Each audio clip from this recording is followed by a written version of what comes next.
जय हिंद। Welcome to my YouTube channel chemistry class by Prabhat. So चलिए डियर स्टूडेंट, आज हम बात करते हैं क्लास 11th के लिए ऑर्गेनिक केमिस्ट्री। और मे भी पॉसिबिलिटी है कि आपको डेली अब एक वीडियो लेक्चर मिलेगा जिसमें आप देखेंगे ऑर्गेनिक केमिस्ट्री के वीडियोज़।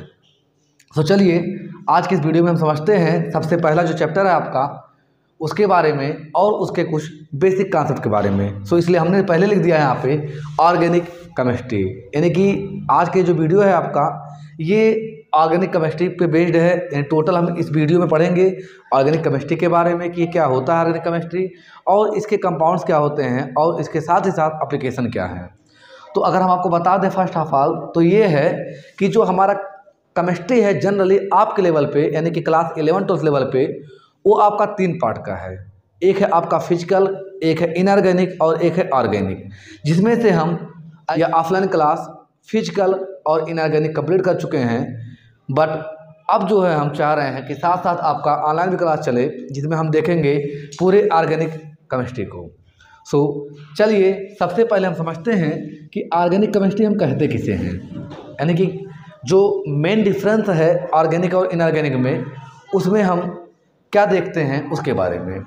तो जो मेन डिफरेंस है वो ये है कि जो ऑर्गेनिक केमिस्ट्री है इसमें बेसिकली हम लोग स्टडी करते हैं कार्बन के बारे में और साथ ही साथ उससे बनने वाले मेजर कंपाउंड्स के बारे में।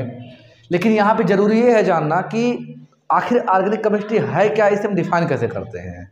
तो अगर बात की जाए इसके डेवलपमेंट की कि जब से ये आया है तो अभी ये रिसेंटली लगभग 200 से 250 साल के बीच की बात है। यानी लगभग जो है हम कह सकते हैं कि वही 18th सेंचुरी के आसपास की बात है जब ऑर्गेनिक में यानी कार्बन में बहुत ज़्यादा डेवलपमेंट हुआ है। पहले ही माना जाता था, पहले ऐसा कुछ नहीं था कि जो है ऑर्गेनिक इनऑर्गेनिक जैसा कोई चीज़ है या कंपाउंड का कोई स्पेशल क्लासिफिकेशन है। लेकिन जब ये मालूम चला कि नहीं ऑर्गेनिक जैसा भी कुछ होता है यानी कि कंपाउंड के बीच में सेपरेशन मालूम हुआ तो ऑर्गेनिक जैसा कॉन्सेप्ट निकल के आया।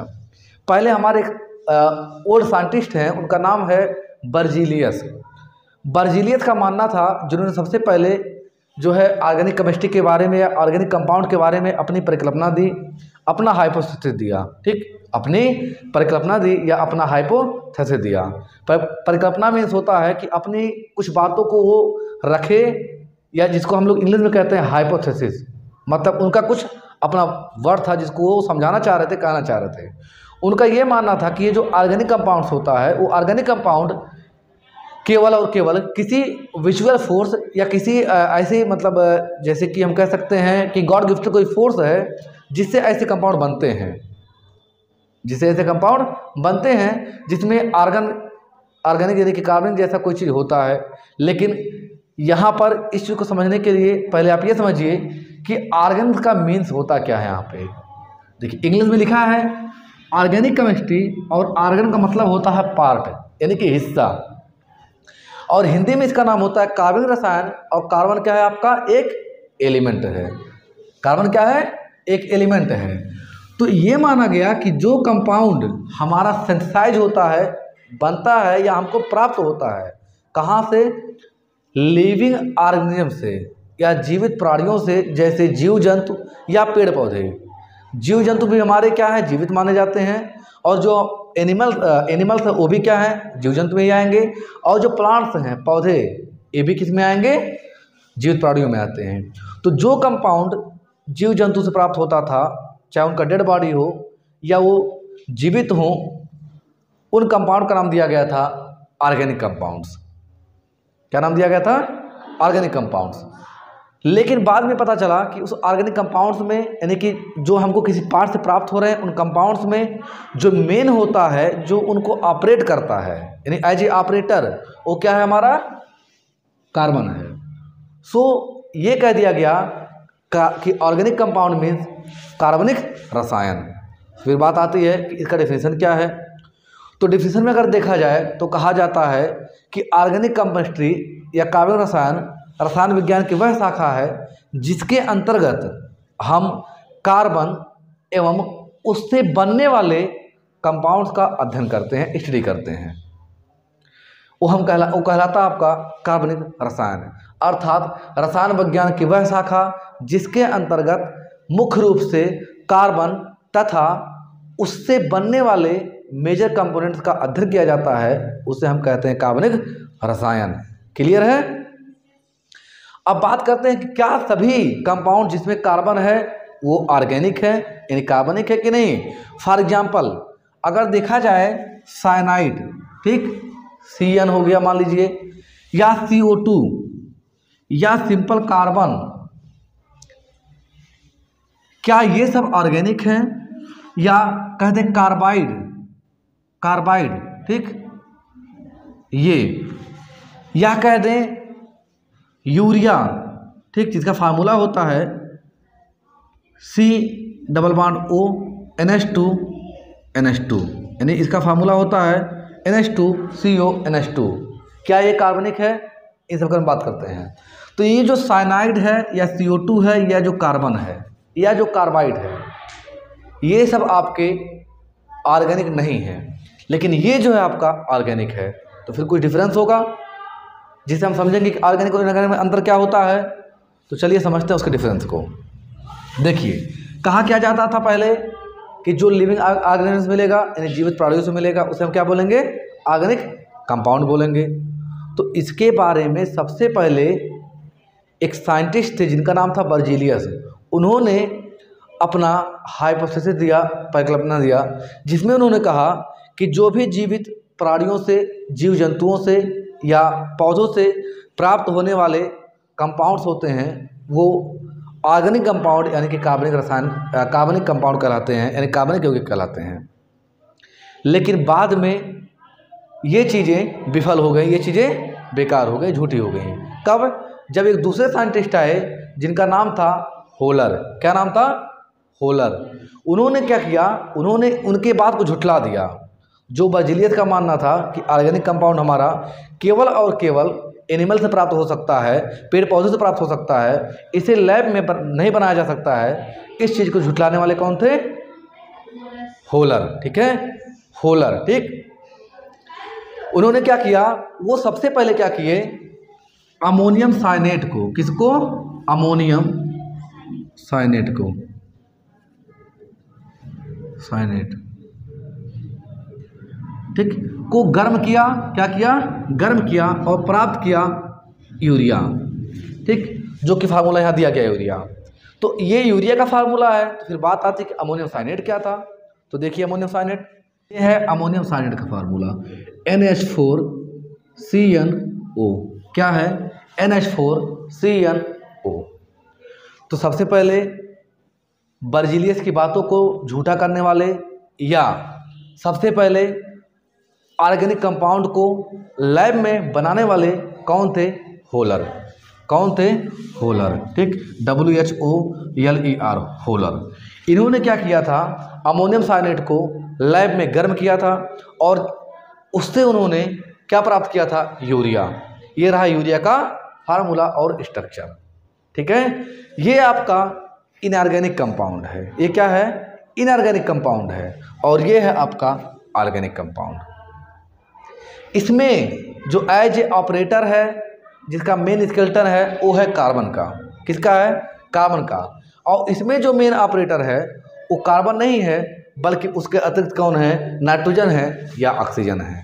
सो अब हम ये कह सकते हैं कि ऑर्गेनिक कंपाउंड वो कंपाउंड्स होते हैं जिसमें बेसिकली हम लोग कार्बन या उससे जुड़े हुए या ऐसे स्केलेटन चेन का हम स्टडी करते हैं या ऐसे कंपाउंड का स्टडी करते हैं जिसका मेन ऑपरेटर कौन होता है? कार्बन होता है। क्लियर है? चलिए अब हम आगे बढ़ते हैं। हाँ, ये बात करें यहाँ पे CN है या CO2 है या कार्बन है। CN जो है आपका, ये क्या है? इनऑर्गेनिक है। CO2 भी इनऑर्गेनिक ही है। और जो कार्बन है यह तो सिंपल एक एलिमेंट है, ना कि कोई कंपाउंड है। ठीक है, ये सभी क्या है? इनऑर्गेनिक है। जो यूरिया है ये क्या है? ऑर्गेनिक है। तो क्वेश्चन पूछा जाता है कि पहला वह कौन सा कंपाउंड है जिसे लैब में बनाया गया था? तो उस कंपाउंड का नाम क्या है? यूरिया। क्लियर? चलिए आगे बढ़िए।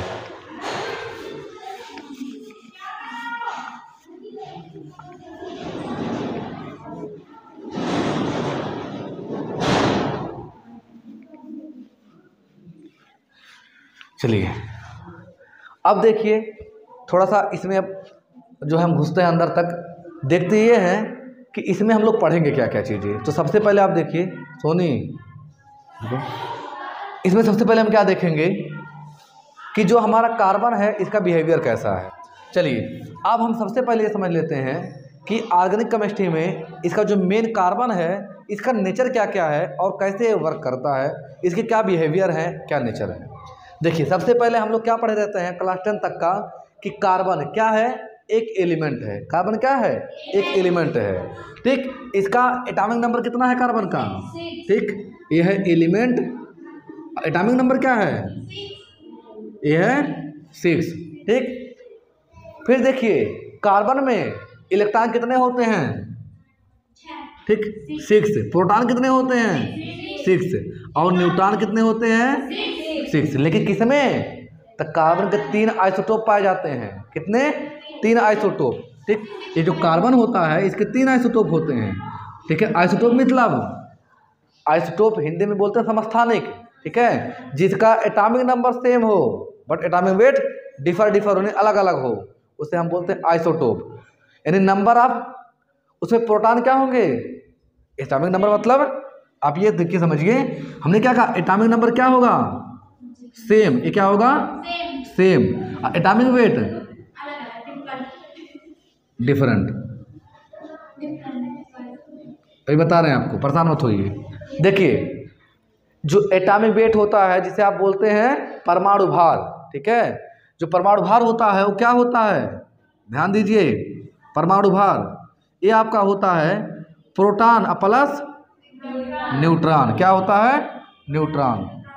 इसका मतलब ये है कि अगर ये एटॉमिक नंबर सेम है, फिर हम ये भी तो पढ़े रहते हैं कि एटॉमिक नंबर बराबर यानी कि परमाणु क्रमांक, क्या बोलते हैं, परमाणु क्रमांक। ये क्या होता है, ये होता है आपका इलेक्ट्रॉन की संख्या बराबर प्रोटॉन की संख्या। कब, जब वह परमाणु को इलेक्ट्रॉन का त्याग ना किया हो। इसका मतलब कह रहे हैं हम कि एटॉमिक नंबर क्या हो, सेम हो। ठीक, एटॉमिक मास डिफरेंट हो, इसका मतलब ये है कि उसमें प्रोटॉन तो सेम है बट न्यूट्रॉन डिफरेंट हो रहे हो। ये तो मतलब हुआ। तो कार्बन के 3 आइसोटोप होते हैं, कौन कौन, C612 दूसरा, ठीक, C613 और फिर तीसरा C614। ठीक है, ये होता है। जो मेजर फॉर्म में पाया जाता है वो होता है कार्बन C612, जिसकी प्रतिशत मात्रा होती है लगभग 98%। कितना, 98। यानी कि ये जो है लगभग 98% तक होता है, बाकी 2% में ये दोनों लोग होते हैं। अर्थात कार्बन के 3 आइसोटोप पाए जाते हैं। पहला आइसोटोप C612 है, दूसरा C613 और तीसरा C614। इसमें प्रोटॉन की संख्या 6 है, इसमें 7 है, इसमें भी 6 है, इसमें भी 6 है, लेकिन इसमें न्यूट्रॉन की संख्या 6 है, न्यूट्रॉन की संख्या 7 है और न्यूट्रॉन की संख्या 8 है। ठीक है, क्यों, क्योंकि एटॉमिक वेट यानी परमाणु भार बराबर, अभी लिखे हैं फार्मूला, प्रोटॉन प्लस न्यूट्रॉन, और प्रोटॉन हमेशा इलेक्ट्रॉन के बराबर होता है ग्राउंड स्टेट में, जब तक कोई इलेक्ट्रॉन का त्याग ना किया हो। मतलब क्या देखे आप कि कार्बन के हमारे 3 आइसोटोप होते हैं, कौन कौन सा, C612, 13, 14। क्लियर। अब देखिए तो ये जो लिखा गया है किसके लिए लिखा गया है, हाँ, फार किसके लिए, C612 के लिए।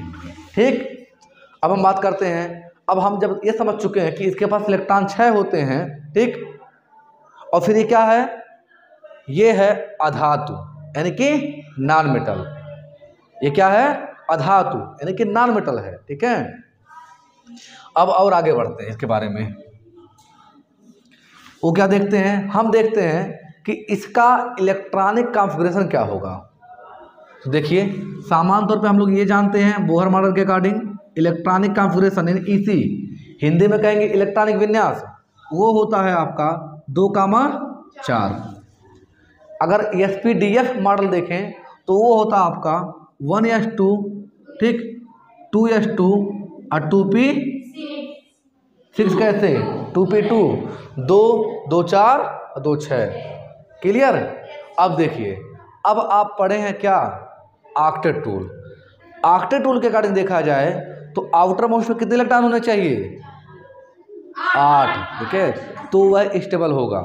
इसके पास हैं कितने? 2s2 2p2, ये भी तो आउटर मोस्ट है, यहाँ भी 2, यहाँ भी 2, ठीक, या यहाँ देखिए 4 ही तो है, इसका मतलब इसके पास 4 इलेक्ट्रॉन है, 4 है, इसका मतलब इसको 4 चाहिए, 4 चाहिए, तब 8 होगा। इसका मतलब ये है कि हम किसकी बात कर रहे हैं? अब हम बात करने जा रहे हैं कि यह अपना रिएक्टिविटी कैसे शो करता है, रिएक्शन कैसे शो करता है, या यह अपनी स्टेबिलिटी कैसे बनाता है। क्योंकि केमिस्ट्री में टोटल किसका काम होता है? उसके इलेक्ट्रॉन से। इलेक्ट्रॉन ही सारा काम करता है, वही क्या करता है? वही रिएक्शन करवाता है, वही स्टेबिलिटी भी देता है। जिस प्रकार से हम लोग के लिए ये जो हाथ है और मुँह जुबान है, ठीक है, सारी झमेला का जड़ यही है। इसी से हम लोग क्या मिलता है? सामान भी मिलता है, और इसी से मार्ग लात जूता भी मिलता है ना। अगर आपकी वाणी सही है, आप अपना व्यवहार सही कर रहे हो, अपने हाथ का प्रयोग सही जगह के लिए कर रहे हो, तो आपको सम्मान मिलेगा। और अगर आपका व्यवहार गलत है, ठीक है, बाड़ी गलत निकाल रहे हो आप, तो आपको मार भी मिलेगा, बुराई भी होगी आपकी। क्लियर?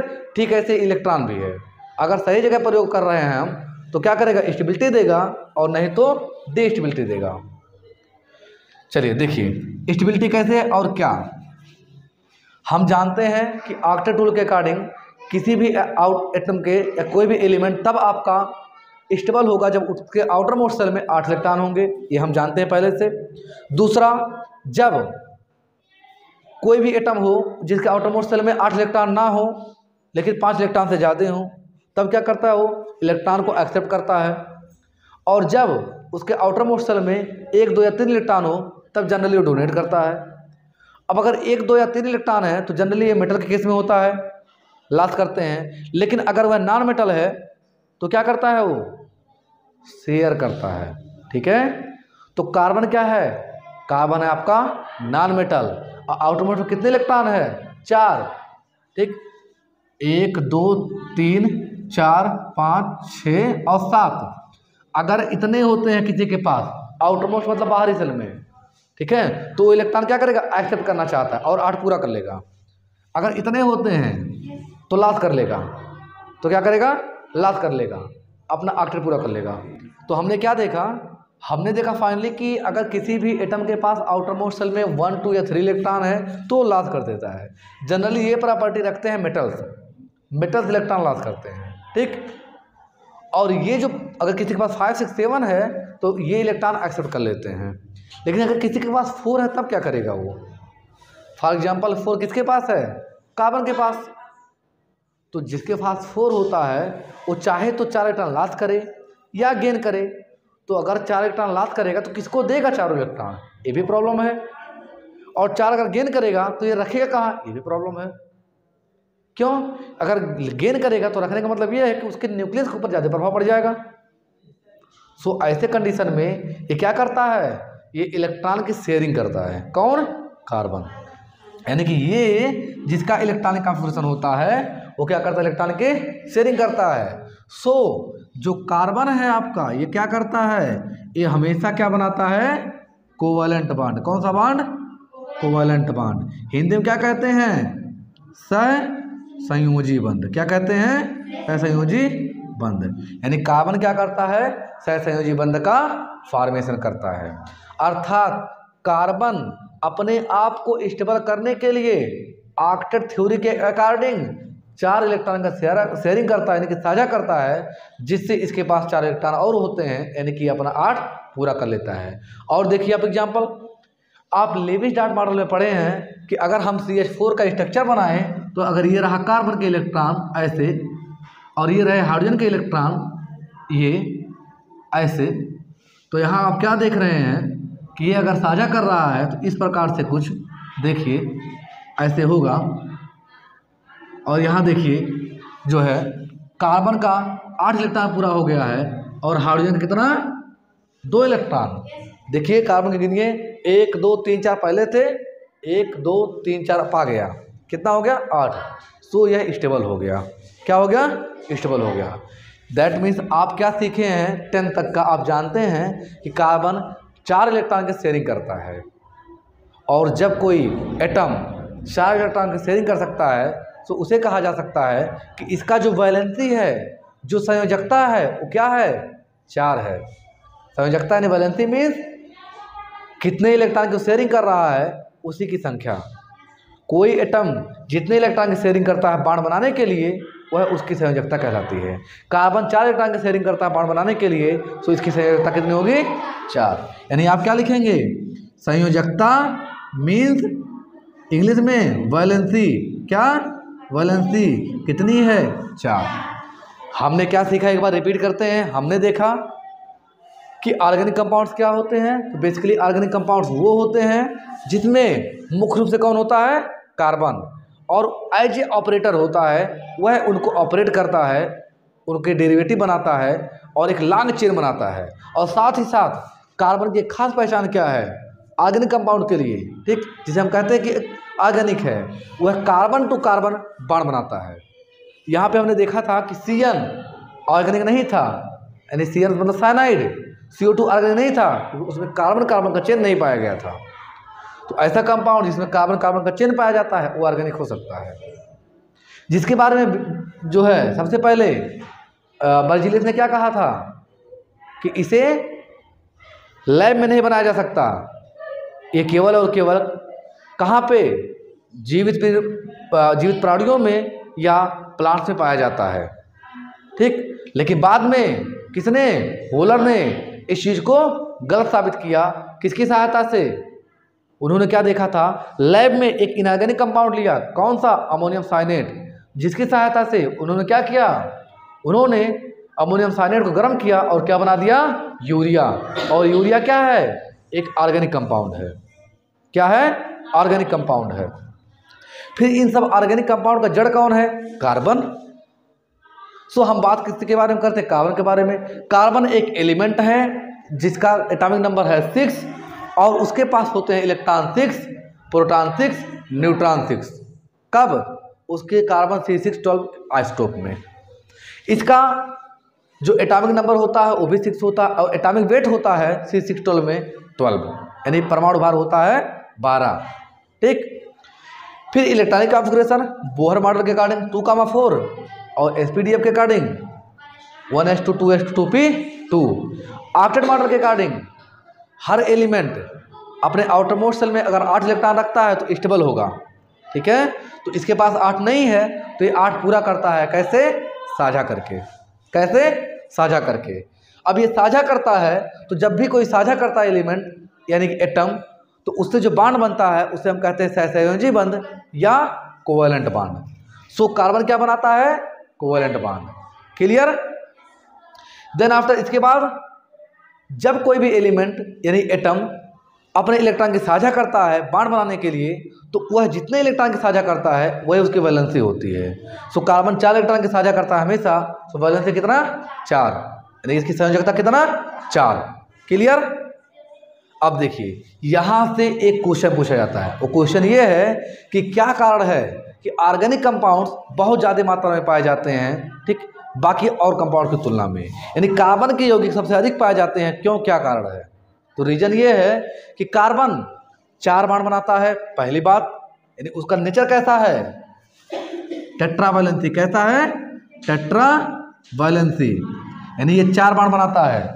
और दूसरा रीजन है कि कार्बन की साइज छोटी होती है। कार्बन की साइज छोटी होती है, अर्थात अगर कार्बन की साइज छोटी है और 4 बॉन्ड बनाने की कैपेसिटी रखता है तो श्योर है कि कंपाउंड भी इसके ज़्यादा ही पाए जाएंगे। अगर आप देखें तो कार्बन फैमिली में कार्बन के नीचे जस्ट कौन है? सिलिकॉन। पी ब्लॉक का एलिमेंट है, उसके नीचे कौन है? सिलिकॉन। तो कार्बन और सिलिकॉन में या उसके नीचे और भी अगर एलिमेंट हैं तो है कार्बन, सिलिकॉन, जर्मेनियम, ठीक। तो सिलिकॉन कंपाउंड कम बनाता है किसकी तुलना में? कार्बन की। क्यों? क्योंकि सिलिकॉन की साइज कार्बन की साइज से बड़ी होती है। टेट्रावैलेंसी नेचर तो सिलिकॉन के पास भी है, वो भी 4 बॉन्ड बना सकता है क्योंकि उसके भी आउटर मोस्ट सेल में 4 इलेक्ट्रॉन होते हैं, लेकिन नहीं, उसकी साइज बड़ी होने की वजह से वो कार्बन जितना बॉन्ड नहीं बना सकता। सो अब आप कह सकते हैं, अगर आपसे ये कोई क्वेश्चन पूछता है कि क्या कारण है कि कार्बन और सिलिकॉन दोनों के पास टेट्रावैलेंसी नेचर है, फिर भी कार्बन अधिक बॉन्ड बनाता है, कार्बन कंपाउंड अधिक पाए जाते हैं, क्यों? तो साइज क्या रीजन क्या है? टेट्रावैलेंस नेचर लेकिन स्मॉल साइज, और टेट्रावैलेंस नेचर ही बनाता है उसके कैटनेशन प्रॉपर्टी को बढ़ावा देता है, यानी कि उसके चेन को बढ़ावा देता है। जब कोई भी कंपाउंड अधिक चेन बनाने लगता है तो उस प्रॉपर्टी को क्या बोलते हैं? कैटनेशन। कैटनेशन, ठीक है, ये कैटनेशन की प्रॉपर्टी को शो करता है, इसलिए ये या इसके अधिक से अधिक कंपाउंड पाए जाते हैं। क्लियर यहाँ तक? कोई डाउट है? चलिए अब हम बात करते हैं इसके और आगे टॉपिक्स के बारे में, इसे आप नोट कर लीजिए। तो चलिए फिर जो है इसी तरह हम बात करते हैं नेक्स्ट वीडियो लेक्चर में। तब तक के लिए धन्यवाद। जय हिंद।